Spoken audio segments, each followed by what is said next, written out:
Hello, hello, Blackbane Samson here today. It is December 6th. It's my birthday. And we're going to be talking about, it's at about 9:15, and we're going to be talking about all this hatred that's being hurled at President Trump, and they're using the 41st president as the, essentially, the mechanism to do that. I mean, it's unbelievable. I already had done a podcast about this, so I'm going to try to make this really short. But it's not really astonishing, but it's just a really sad display of where the media is at when we have people talking about if President Trump should have leaned over and shook Hillary and Bill Clinton's hand. That it was his duty, essentially. And then also how like CNN is like one of their whatever you want to call them, the little side titles that are usually on the bottom of their of whatever they're showing. Well, it said on the bottom, it says Trump awkwardly acknowledges or shakes, Obama, whatever's hand, something, whatever. It just said Trump awkwardly, whatever. You know what? Why would they put awkwardly? Trump came in, was ushered in by I think that was a Marine, but I might be wrong. But was ushered in by an officer, a military officer, and was seated very normally and very graciously, in my perspective. Nothing was awkwardly coming from him, and he happily acknowledged the people directly next to him, and the ones that directly acknowledged Melania, his wife. He acknowledged them right away, as a respectable person should. And then here's Hillary and Bill, looking like they're dazed off into space. Bill at least did turn his head. Now, they did claim that Hillary turned and nodded her head towards Melania, but I didn't see that. I might have not caught that. I've only watched the video once, maybe twice. Yeah, I think it was twice, but I just didn't catch that, so I might have just missed it somehow. But the awkwardly was Hillary sitting there and like keeping her head straight and away from viewing Trump.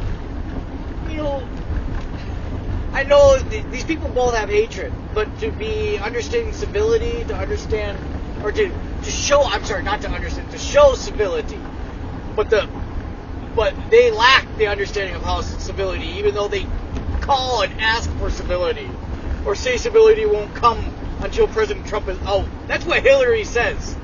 Hillary is a very uncivil woman. For someone to sit there and claim that Trump is the one that's creating the uncivility, I mean, it's either intellectually irresponsible or you're straight up a liar. You know exactly that from academics, professors to politicians have been citing at public rallies and at lectures to get a little bit more aggressive with your standard conservative, to get in their face when you don't agree, rather than sit down and have a decent conversation, a civil discussion. It's like lost. It's lost. Well, at least Berkeley is being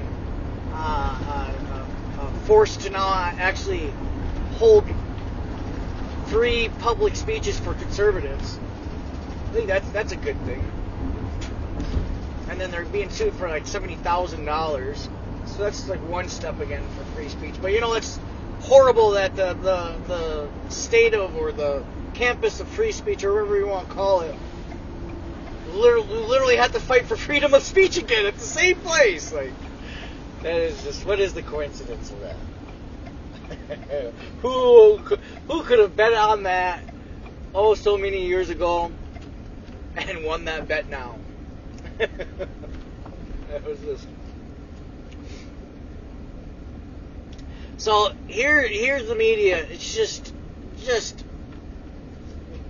hurling their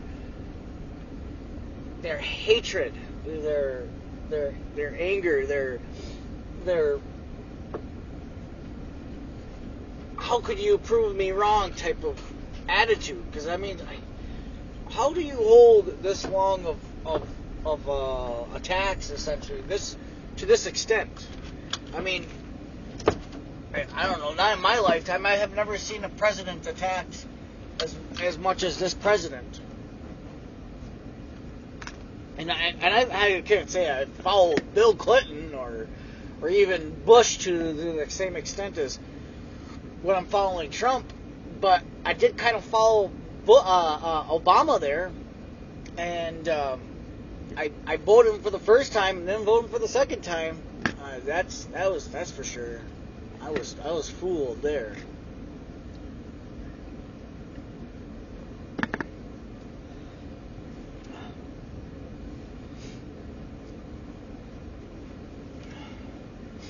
It's pretty bad when you got the 41st president, death, in front of you essentially, and rather than talk about the accomplishments, the integrity, the unity that this man stood for, like you only talk about those things, and then how we can essentially bring that into our daily lives, which will essentially, make the nation better.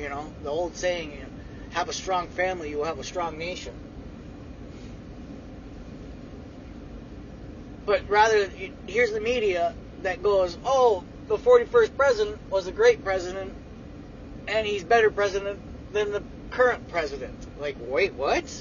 So you're going to use the goodness of a past president that you once were totally in disagreement with and claim that he is better than the president that's current, that all these media outlets have shown zero effort on to understand rationally and civilly with at least a traditional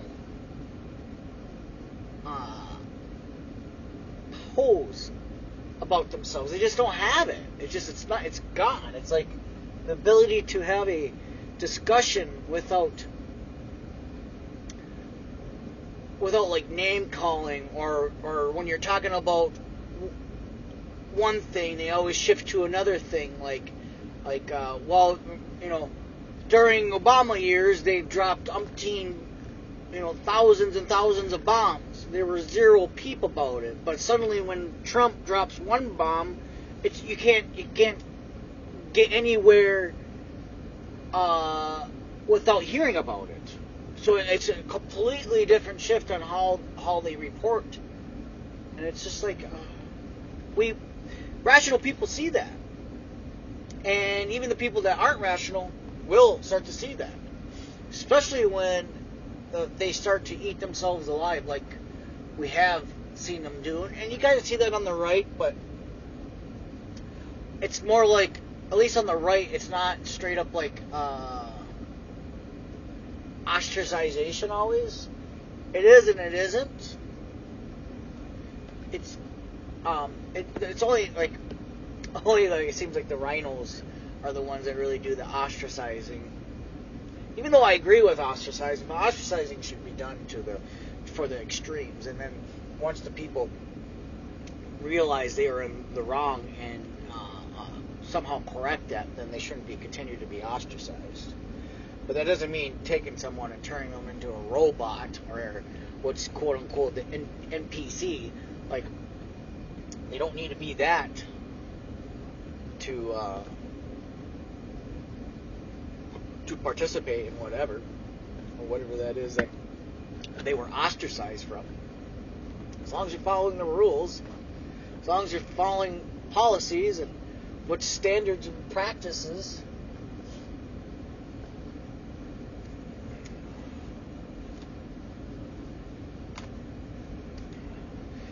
Well, so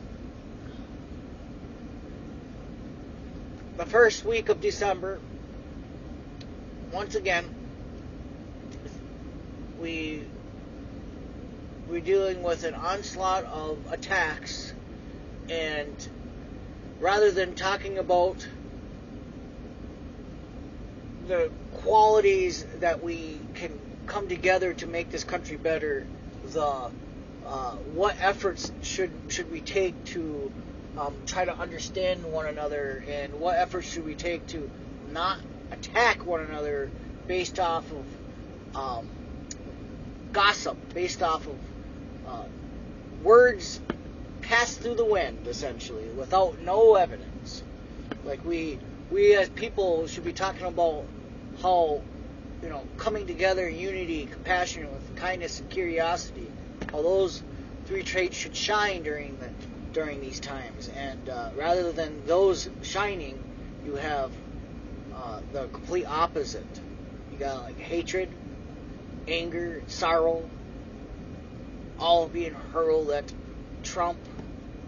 And in the first week of December, they used the 41st president as the vehicle to hurl all this hatred. I mean, that is just, I can't wrap the words around how disgusting that is, how low that is, how horrible you have to be, how like fundamentally warped your mind must be to think that using a president's death to attack a current president is that all right? And in fact, W. Bush there, first W. Bush, he asked for President Trump to be there, and if I'm correct, he didn't really agree with how McCain went about not allowing or not wanting Trump to be there. W. Bush didn't agree with Trump, but that's okay. That's part of civility, is disagreeing, but still coming together and participating in events and creating unity. Without that, we're on a very, very rocky road. But I'm starting to think that the left really wants that rocky road more so than the right, even though they claim the right is the ones that want all this violence. It's very interesting. It's like someone poking someone and being like, "Oh, you want to hurt me? You want to hurt me?" And poke. "Oh, you want to hurt me? Don't you? Don't you want to hurt me?" Like it's something like that. It's weird. It's a very strange mentality. But I'm sure most of us have at least met or dealt with someone like that at some point. And that type of person, that personality, is it's taken over a mass of people.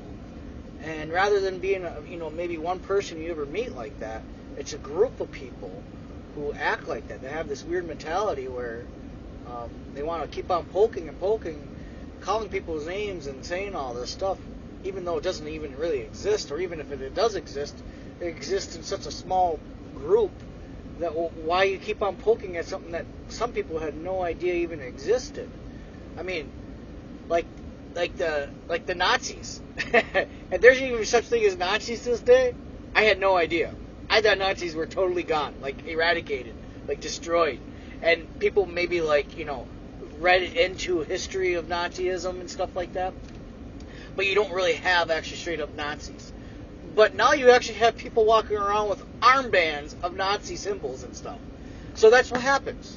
You guys, the left really likes to inflate things to the point where people start to actually manifest those things. Now, I don't know if those people are on the right or on the left that want to, carry those symbols on them. But the problem is that those people never would have done that if this whole idea of evil is lurking around every corner, and anybody that we disagree with is that what we call evil. Yeah, it's not working out, and it's just going to cause a huge problem. If you like this podcast, please like and subscribe. If you don't like this podcast, please still like and subscribe. Comment down below for any advice or just to say hello. Thank you. Have a great day. Bye.